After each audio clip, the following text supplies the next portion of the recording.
This guitar has two bolts that are accessible from the inside of the guitar that run through the block into the heel of the neck. You would think that they were there for stability and to hold the neck in place, but they're really not. This is going to be a different kind of a neck removal and neck reset, and it's going to get interesting. Stay tuned. So what kind of guitar are we talking about here? This is a Mossman guitar from the mid-1970s, I believe. And Mossman guitars began in 1965 by Stuart Mossman. He began making guitars and he was experimenting with different top racing and different neck joints. He spent about 4 years building 40 or 50 prototypes in his garage and offered 4 basic models at the beginning. All featured a Sitka spruce top, Rover Rotomatic tuners, 25 3/4 inch scale length, and ebony fingerboard and bridge. An early catalog from 1972 shows the following models: Tennessee flat top, which I believe is what this model is; Flint Hills, which retailed for about $450; Flint Hills Custom, which featured bound neck and peg head; abalone snowflake position markers, abalone inlay around body perimeter and sound hole, and gold Grover tuners for about $650. They also had the Great Plains Custom, Golden Era Custom. And so they kind of revolutionized this neck joint of using bolts to bolt on the neck, which a lot of high-end guitar makers are using today. And they were about the first ones to come up with this idea. I think Taylor came out with their design shortly after, or right around the same time, possibly. Just gonna take a peek inside this guitar. Got a rosewood bridge plate. It's interesting, it's got a little piece of rosewood right in this area. There's a little triangle piece, just a little extra support maybe. Not sure exactly what that's for. The braces on the inside look pretty good. No issues there. The truss rod adjustment screw, it's in an impossible place to get to.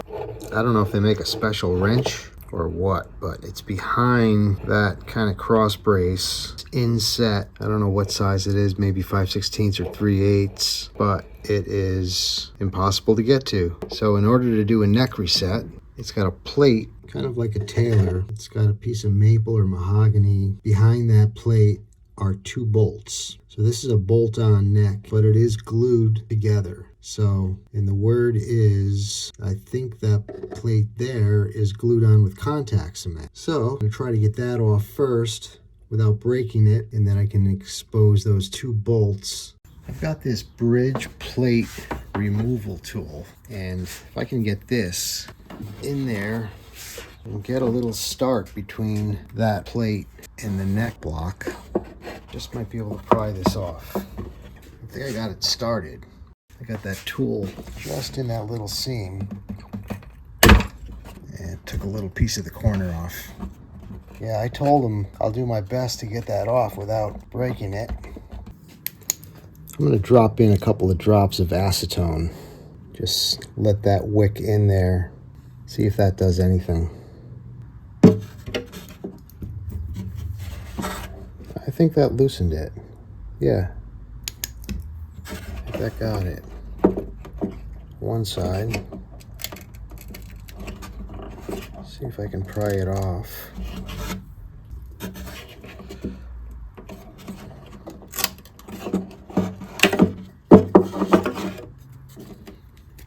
Here it is.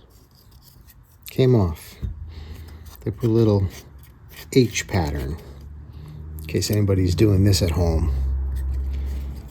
And there's the 2, they're not even really bolts. They got a nut and a washer on 2 threaded rods. Interesting. I don't know why it's not a bolt, but I'm going to take those 2 nuts off and washers. First thing before I do that though, I got to release this fingerboard extension here. So this I'm going to take off the traditional way with heat and get that loose. Then I can get those bolts off of there and get some vinegar down in there just to dissolve, because it's glued together with tight bond, which should come off with vinegar.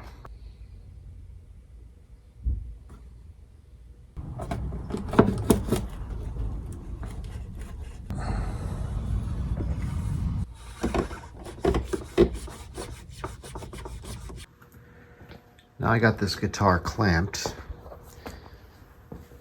Now I can get access into here. The guitar is nice and sturdy. It's not going anywhere. I can get a little wrench to get down in there and take those bolts out. So that's going to be the first order of business here to get this neck off. These bolts are not even tight. It's like they're just finger tight. I think they use the bolts not as a mechanical fastener. I think they just finger tighten them to hold them in place while the glue dry. So what I'm going to do is I'm going to drop in some vinegar in through those holes, and the vinegar will get down into the dovetail or into that mortise and hopefully loosen up the glue so I can then take this neck off. That's my plan. Let me get some vinegar and get that down in there. And drop it right in around that screw. Hope that it wicks down in there. This first one here seems to be going in pretty good. The back one, the vinegar is just sitting there. Doesn't seem to be wicking down in there. Try to give it a little wiggle. I'm just going to keep adding vinegar. I'm going to get a bunch down in that first one. Try to get it to wick down into that mortise. I don't know why that back one's not moving. It's got to be filled with glue. Can't be that tight that the screw is not allowing the vinegar to get down through the threads.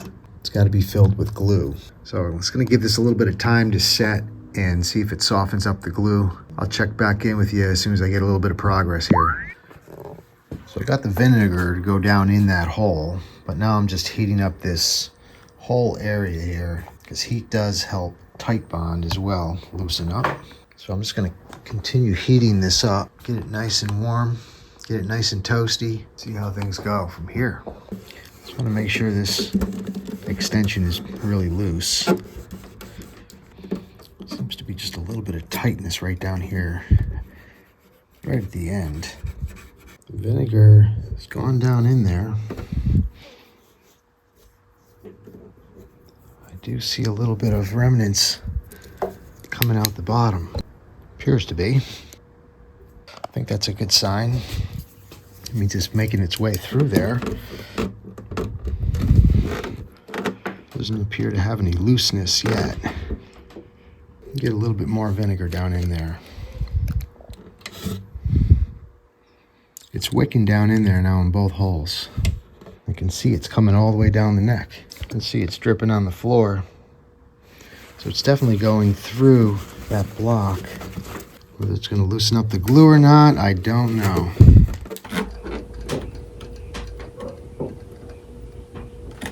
I see a teeny tiny bit of movement here. I think. We got vinegar coming out. I don't see it so much on this side, but I see it on this side coming out. I'm going to get a little bit more down inside there. Just keep wiggling it. You can see it's got some vinegar squeezing out. So it's getting in there. That's good. It's on one side. Let's take a look at the other side.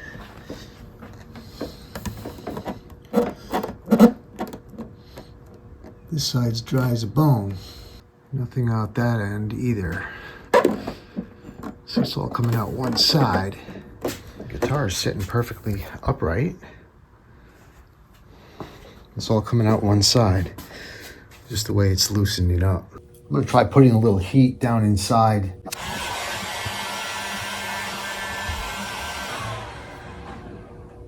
Try to get some vinegar down in there while it's hot. I see a little bit of flexing. I don't see anything on this side yet. Try to get that block a little hotter, I think. It's getting good and warm. You feel it in the body, feel it in the back too. Don't want to get it too hot, I don't want to ruin anything or scorch anything. It's getting pretty hot in the back. Let me turn that off for a minute. Give it a little more, wiggle here. Man, I'm working up a sweat. I'm gonna take off my sweatshirt. Just hope the vinegar is getting to the right spots, because it's completely dry on this side, but it's all coming out this side. I'm gonna try to sneak a blade in here. The blade goes in this side pretty good. Still tight as a drum on this back side and on this side over here. It's like one side's loose but not the other. I think what I'm gonna try to do is take it out of the vise, tip it on the side so I can get the vinegar to go towards the lower part of the guitar, because it's all coming out the top and I think it's soft on that side, but it's not working its way into here.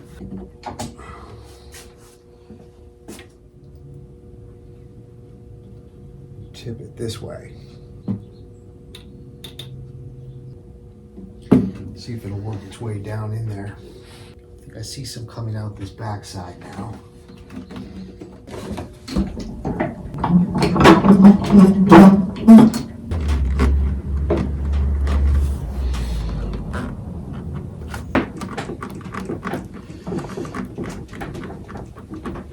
It's moving in there.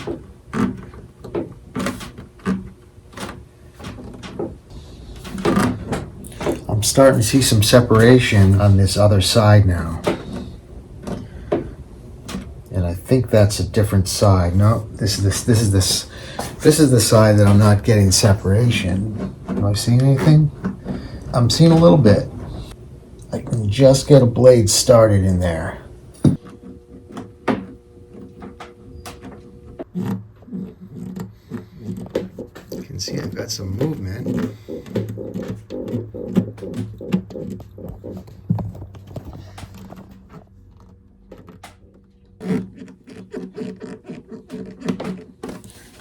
I think the glue is soft, it's just gummy and holding on, not letting go.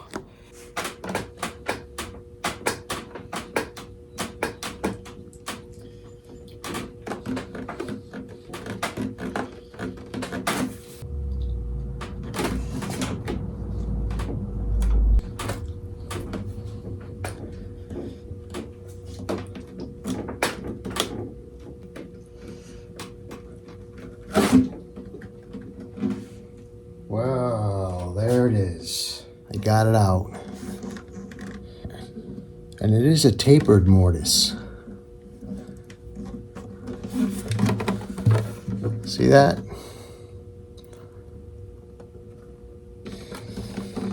Whew, that was not easy, I'll tell you.